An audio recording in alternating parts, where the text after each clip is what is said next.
గత 4 రోజులుగా కురుస్తున్న భారీ వర్షాలకు జలమయమైన కాకినాడ రూరల్ తిమ్మాపురం రేపక గార్డెన్ మారుతినగర్ తదితర కాలనీలలో జనసేన తిమ్మాపురం గ్రామాధ్యక్షులు మాధారపు తాతాజీ నేతృత్వంలో కాలువ పొడికలు తీయడం జరుగుతుందని జనసేన పార్టీ నాయకులు బత్తుల దొరబాబు తెలిపారు. ఈ సందర్భంగా ఆయన మాట్లాడుతూ గతంలో 25 సంవత్సరాలుగా కాలువ పొడికలు తీయకపోవడంతో ఈ రోజు నీరు నిల్వ ఉండడంతో గ్రామ ప్రజలు చాలా ఇబ్బందులు పడ్డారని అన్నారు. గత సంవత్సరం ఎమ్మెల్యే నానాజీ ఆధ్వర్యంలో కాలువల పొడికలను దశల వారీగా తీయడం జరిగిందని, దీంతో ఇప్పుడు గ్రామాల్లోని వర్షం నీరు బయటకు పంపే చర్యలను చేపట్టడం జరుగుతుందని తెలిపారు. ఈ పేట కాలువగట్టు పొడిక తొలగింపుతో ఇంద్రపాలెం లాకుల వరకు నీరు వెళ్తుందని, మధ్యలో సర్పవరం దగ్గర కొంత ఇబ్బంది ఉందని, అది కూడా ఎంఆర్ఓ చే తొలగించే చర్యలు చేపట్టడం జరుగుతుందన్నారు. అలాగే మాధారపు తాతాజీ ఆధ్వర్యంలో నీట మునిగిన కాలనీలను సందర్శించి సమస్యలు లేకుండా సత్వరమే పరిశీలించేందుకు ఎమ్మెల్యే చొరవతో ముందుకు వెళ్తున్నామని తెలిపారు. అయితే ఎటువంటి అనుమతులు లేకుండా కాలువ గట్టు ఇరువైపులా నివసిస్తున్న నివాసితులు ఇబ్బందులకు గురి చేయడం బాధాకరమని అన్నారు. ఈ సందర్భంగా విఆర్ఓ నున్న సత్యనారాయణ, తిమ్మాపురం పోలీసులు, తాతాజీ యూత్ సభ్యులు, జనసేన నాయకులు, జన సైనికులు, వీర మహిళలు తదితరులు పాల్గొన్నారు.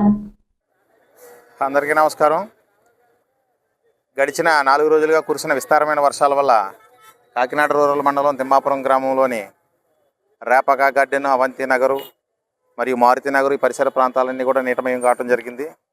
ఈ యొక్క తిమ్మాపురం మీదుగా ఉన్న పేటకాలువ మన సర్పవరం నుంచి మీదుగా ఇంద్రపాలెం లాగుల్లో కడవాలి ఈ మురుగునీరు కాలువ.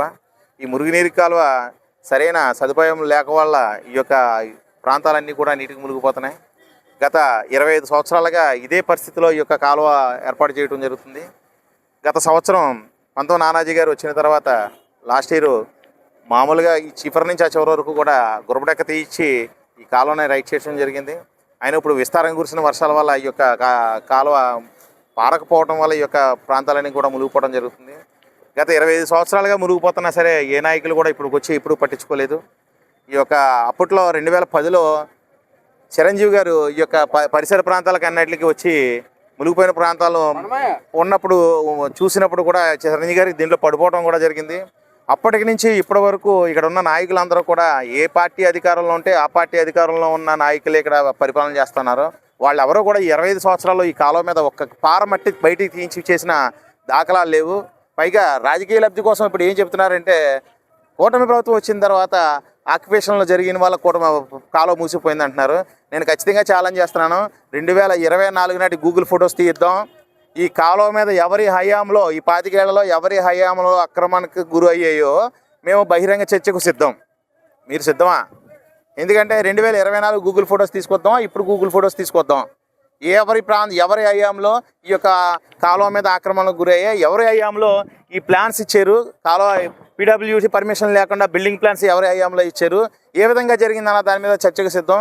ఇప్పటికి కూడా మాకేంటంటే రాజకీయం చేద్దారని లేదు. నీట మునిగిపోయిన ఉన్న పరిసర ప్రాంత ప్రజలు బయటకు రావాలా ఉప్పులోంచన్న ఒకే ఒక కారణంతో మాధవపు తాతాజీ గారు గత 4 రోజులుగా మిషన్ పెట్టించడం, మిషన్ తెప్పించి చివరి నుంచి చివరి వరకు కాలువలు తయారు చేయించడం ఇలా జరుగుతున్న. రాత్రి కూడా ఇక్కడికి ఎంఆర్ఓ గారిని, ఎండిఓ గారిని తీసుకొచ్చి ఆ రోడ్డుకి మైంగొన్న తోర పారకపోతే ఈరోజు మార్నింగ్ అక్కడ మిషన్ పెట్టించి ఆ యొక్క కాలువ అంతటిని కూడా తోరలు తీయించి కాలువను బయట చేయించి ఈ యొక్క నీరు పారే సదుపాయం తీసుకొస్తున్నారు.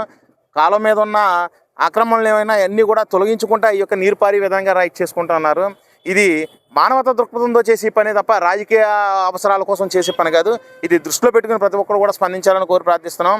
ఇప్పుడు 30 వచ్చింది కాబట్టి అందరం కూడా రాజకీయాలు పక్కన పెట్టి ముందు మునిగిపోయిన వాళ్ళకి మునిగిపోయిన ప్రాంతాలని బయటికి ఎలా తీసుకురావాలో చూడాలి తప్ప ఒకరిపక్కరికి రాజకీయాలు చేసుకునేది కాదు.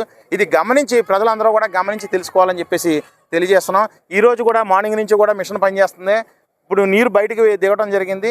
ఇవాళ వర్షం ఆగింది కాబట్టి సాయంత్రానికి ముప్పు ప్రాంతాలన్నీ కూడా తీరుకుంటాయని తెలియజేస్తున్నాం.